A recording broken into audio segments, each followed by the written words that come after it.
1. The Parable of the Sower. About this time Jesus first began to employ the parable method of teaching the multitudes that so frequently gathered about him. Since Jesus had talked with the apostles and others long into the night, on this Sunday morning very few of the group were up for breakfast.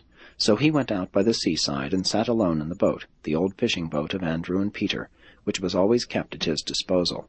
And he meditated on the next move to be made in the work of extending the kingdom. But the Master was not to be alone for long.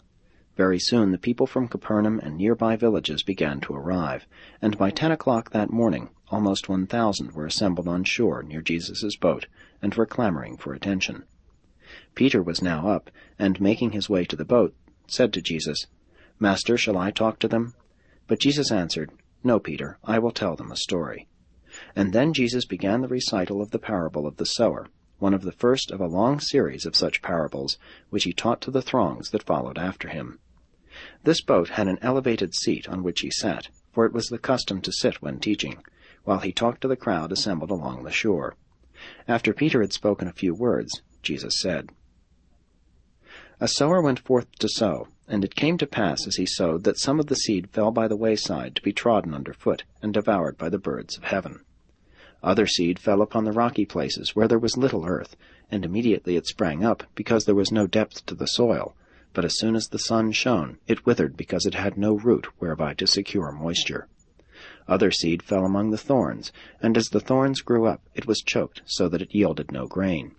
Still other seed fell upon the good ground, and, growing, yielded some 30-fold, some 60-fold, and some 100-fold.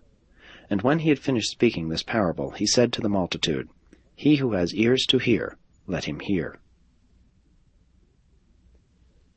The apostles and those who were with them, when they heard Jesus teach the people in this manner, were greatly perplexed, and after much talking among themselves, that evening in the Zebedee garden, Matthew said to Jesus, "Master, what is the meaning of the dark sayings which you present to the multitude? Why do you speak in parables to those who seek the truth?" And Jesus answered, "In patience have I instructed you all this time. To you it is given to know the mysteries of the kingdom of heaven, but to the undiscerning multitudes, and to those who seek our destruction, from now on the mysteries of the kingdom shall be presented in parables. And this we will do, so that those who really desire to enter the kingdom may discern the meaning of the teaching, and thus find salvation, while those who listen only to ensnare us may be the more confounded, in that they will see without seeing, and will hear without hearing. My children, do you not perceive the law of the Spirit, which decrees that to him who has shall be given, so that he shall have an abundance, but from him who has not shall be taken away even that which he has? Therefore will I henceforth speak to the people much in parables, to the end that our friends and those who desire to know the truth may find that which they seek, while our enemies and those who love not the truth may hear without understanding. Many of these people follow not in the way of the truth. The prophet did indeed describe all such undiscerning souls when he said, For this people's heart has waxed gross, and their ears are dull of hearing, and their eyes they have closed, lest they should discern the truth, and understand it in their hearts."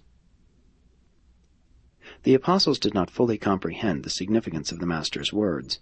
As Andrew and Thomas talked further with Jesus, Peter and the other apostles withdrew to another portion of the garden, where they engaged in earnest and prolonged discussion.